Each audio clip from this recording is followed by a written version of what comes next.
Come out and face me, Wriothesley! Aren't we at an administrative office space?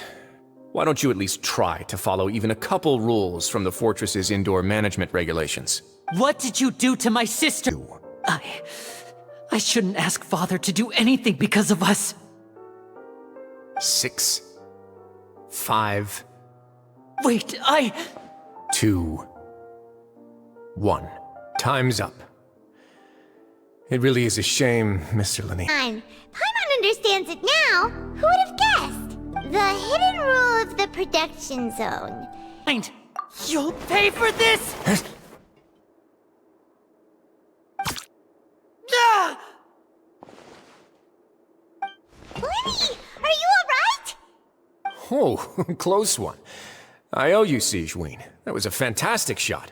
It was nothing, Your Grace. Sigewinne? Though this gun may look like a toy, it's actually fully functional, as I just demonstrated.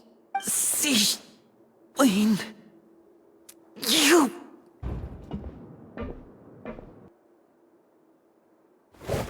Some space, please.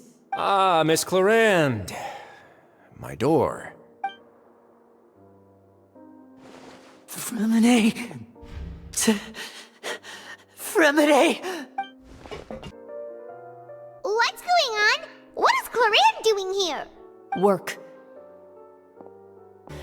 Do any of them give half a hoot about a bunch of dogs like us? Hey, speak for yourself, mate. I'm no dog. This is Lavaroon. People usually call us the Bombshell Bros, but don't worry. We're not playing with bombs or anything. It's just that our information is always so explosive, and we blow minds on the regular. Fight, right? Guess that's just how terrible of a guy he is. You mean he hit a woman?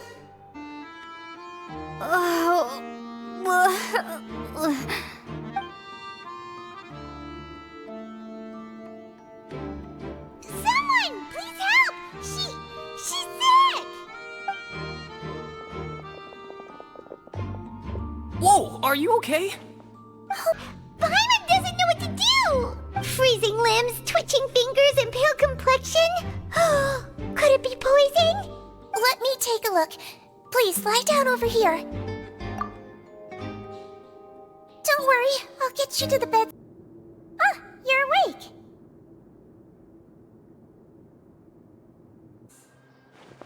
Yep, you can. I've already talked to our chef, Mr. Wolsey. It's all on me today, so you can get whatever you'd like. Me too! Don't forget Paimon! No problem. Just leave it to me. I'm so glad to see you all so happy. Oh, see, the expression on your face just now? The muscle here just moved, which suggests that you're feeling quite relaxed at the moment. Taking care of people. Even though you're so short, you still talk and act like an older sister. Really? You're reminded of an older sister? That's great to hear. Relaxed. Paimon's super sleepy. Are you sleepy too?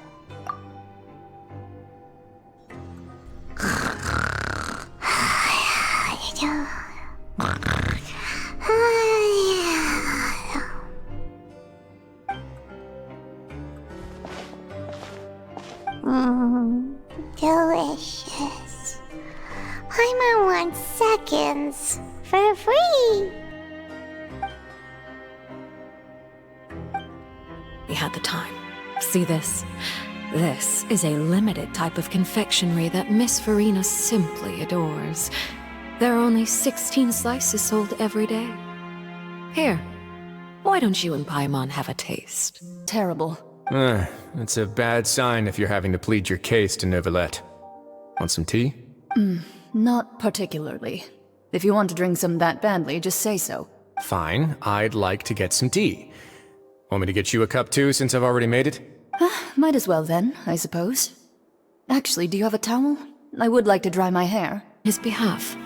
Do you have any idea how he usually writes back to his family?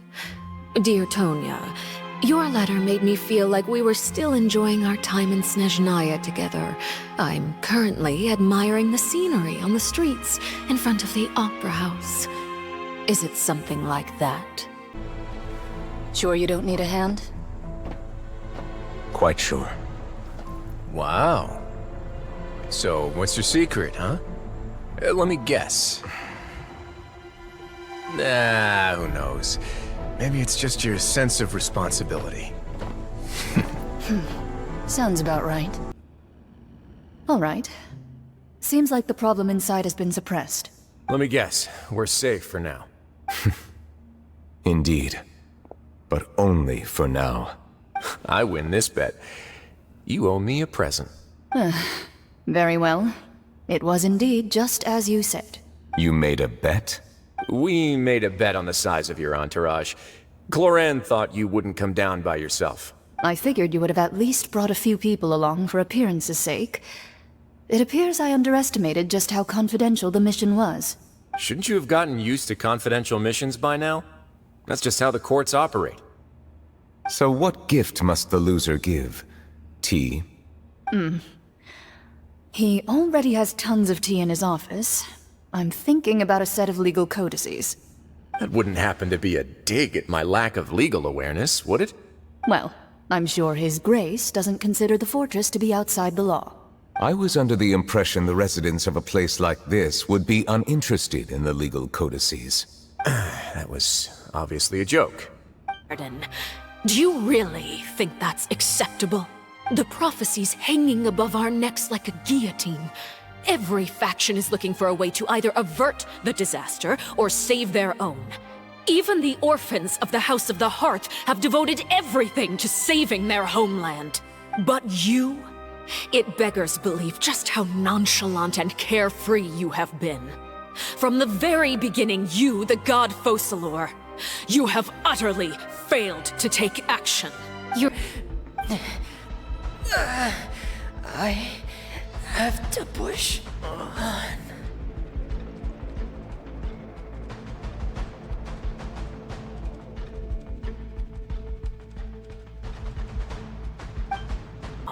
Oh, great Hydro Archon. How are you going to save them? Save us? How are the people you've sworn to protect supposed to survive in a land that will soon disappear beneath the waves?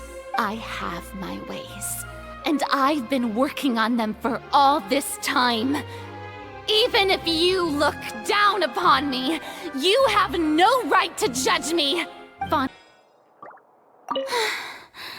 The tea party turned out to be even more difficult than I'd imagined. Why are you looking at me like that? Is something the matter? If there's nothing urgent, then I shall be retiring for now. Archon. Oh? Come over here, you little critter, you! You dare to run from me? Stop right this instant! My goal is just to discover the location of the Gnosis. But I didn't expect the chance to approach Furina to be handed to me on a silver platter. This is so easy, it's actually making me a bit suspicious. Anything left unguarded is usually just bait. But no one will blame someone for taking the bait. After all, from the moment it was attached to the hook, the bait is meant to be sacrificed. It's just as I guessed in the second before I struck. The Hydronosis is not currently held by the Archon. In fact, this Archon doesn't seem like a god at all. And I sense that she's under some kind of curse. Who are you? And what are you trying to do? Please don't kill me! I'm begging you, please! The fear in her pupils is genuine, so perhaps she's not bait after all. Either way, targeting her has lost all meaning. I left the scene with ease. Nobody came looking for me, and nobody could serve as a witness to my near assassination of Focalor. I suspect even Furina dares not mention this incident to anyone. Not long after, my informants confirmed what I had guessed. After returning to her quarters, Furina quietly cried alone. She was so scared that she could not sleep that night, nor could she even bring herself to eat her cake. You may be closer to the truth than you think. Oh? And what are you thinking? dragon of... what? Huh? Please do not be so surprised. Furina? Neuvillette! Neuvillette, are you listening? My apologies. We were just guessing randomly. We didn't guess right, did we? You're not actually the dragon sovereign of water, right? Well, if you don't want to confirm or deny... You guessed correctly. I sincerely hope you'll be able to keep this a secret for me. Right, of course. We'll definitely help you keep it a secret. There's still something Paimon wants to ask you, though. Please, go ahead. Well, if you are the dragon sovereign of water, and you were able to force back the primordial sea from the fortress, then since Fontaine's prophecy is all about seawater, couldn't you just use your power to solve the crisis? None of the currently living dragon sovereigns in the world, myself included, possess our full dragonhood. They say that when the first usurper arrived on Teyvat, they seized a part of the dragon's power. Today, that stolen power is the basis of the Archon's authorities. There are 7 elemental archons and 7 matching dragon sovereigns. The dragon sovereign of water who lived through that era perished a long time ago. As their successor, I know far less of that part of our ancient history. In any case, I believe I will not be able to do much unless the Archon disappears and returns their elemental authority to me. Given the status quo, however, I would recommend finding another way to deal with the prophecy. Oh, so even you can't solve it. Taskmaster over there is Miss Lorvine, and is also one of my technical consultants. While Jurier used to be Edwin's assistant, she used to be Jurier's assistant. Ooh, are they together? See, everyone keeps asking this question. Are you too sure you're not a couple and just using your work as a convenient cover? Your Grace, I am not in a relationship with this man. If I dated her, I'd officially be madder than Edwin. Jeez, forget I said anything then. I mean, the infirmary does make it easier for you to slack off. Oh yeah? Then why are you also here so much? You two really are just using your jobs as a cover for your relationship, aren't you? Not at all! Jurier, the rumors about us are literally everywhere now. Please do something about it. But it's not like I caused them by myself. All right. I'll try to do something about it when I can find the time. Like, at any time. I'd like to take the opportunity to spend some more time observing your facial muscles as well. Your happy smiles are quite contagious, you know. They're so memorable, and I've missed them immensely while you were gone. Side. The two of you have already aided us far too much. We probably wouldn't be standing here right now if not for you. If you ever need anything else going forward, please come to the House of the Hearth at any time. Though you may not share the sentiment, after all that we've gone through together, the three of us basically see you as family now. You have my gratitude. Thank you for protecting Lyney when it really mattered. And thank you for sharing the secrets of the fortress with us. We didn't think you were going to do it. Why are you being so formal all of a sudden? Given your strength, you might not need our help at all. But if you are ever in danger, we will try our best to protect you. Aww, the sound of that makes Paimon feel all warm and safe inside.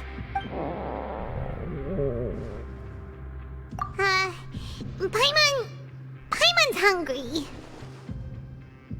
Trustworthy. Oh, Paimon just remembered that she thought Lyney was a bit too proud as well. She said that you should learn how to rely on others sometimes. Got it. That does sound like something that father would say. Hey! Are you going to stay here for the next few days? Looks like it, yeah. Excellent. I will host a tea party. For real? Then Paimon wants another serving of cake. Another implies that you were already served some delicious cake while you were up there. How lovely. Well, next time, you're going to have tea and snacks with us. Busy. Miss Clorinde has left as well. She also took her gift from Miss Sigewinne.